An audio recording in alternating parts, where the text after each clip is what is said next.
Pagmahal sana yan, mapagmahal sa mga aso. Papakainin niya yan. Yung natitira ng pagkain, parang ibibigay niya sa aso yan.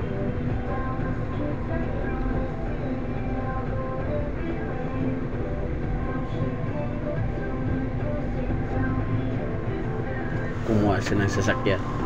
Lalagyan siya sa kanilang sasakyan.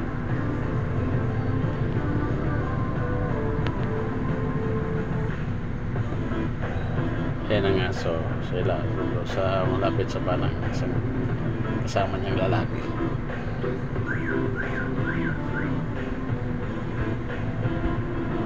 Makikilala mo talaga yung tao na may mahilig sa alaga, mahilig sa alagang aso. Maawain. Yan mo, pakakainin talaga niya. Pinunan talaga ng lalagyan. Hinagyan ng tubig para masyado ano. Okay. Ang dami oh. Chicken joy yung pagkain ng aso.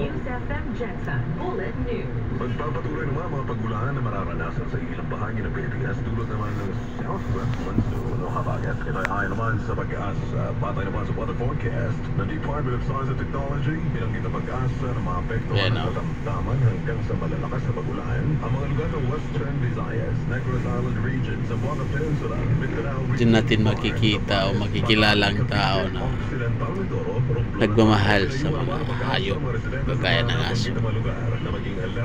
Laban sa posibleng flash floods.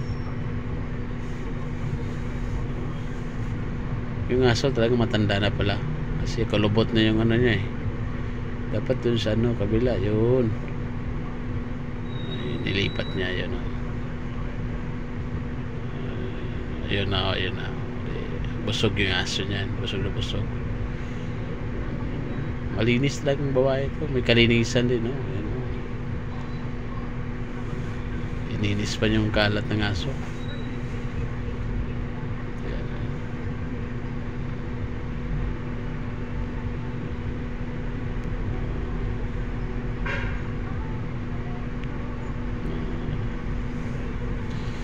Good girl ka ma'am, good girl.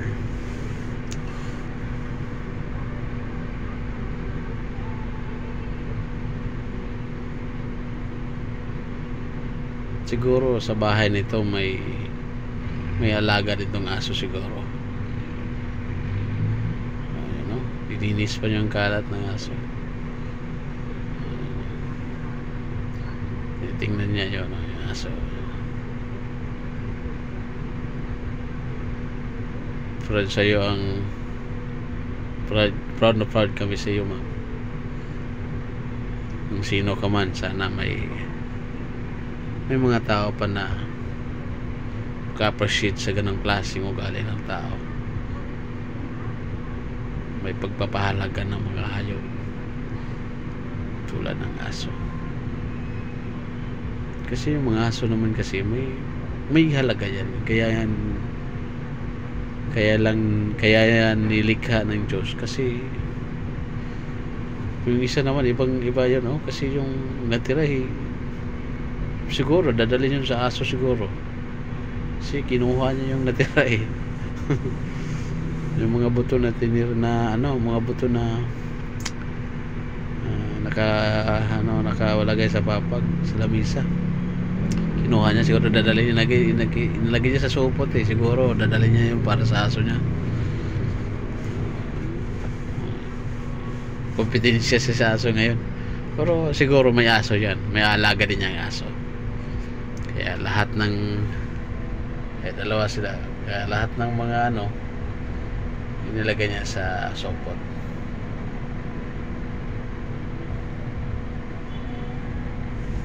Good luck sa inyo sir, good luck sa inyo. May mga tao palang katulad nyo na nag-aalala ng mga alaga nilang aso. Kung aso ba yun sa iyo, katulad ni ma'am, hindi niya to alaga pero pinakain niya kasi may damdamin siya sa ganun, maawain siyang tao. Uy, dumating yung mga motors. ay kakainin. Siguro naman, o sana naman, yung buto nyo ma'am, pakain nyo sa aso na yan, ha, para mas lalo siyang mabubusog, sir and ma'am. Parang mga ano to eh, bureau or ano. Hindi ko maano yung, hindi ko malinaw yung mga uniform nila, hindi ko mabasa.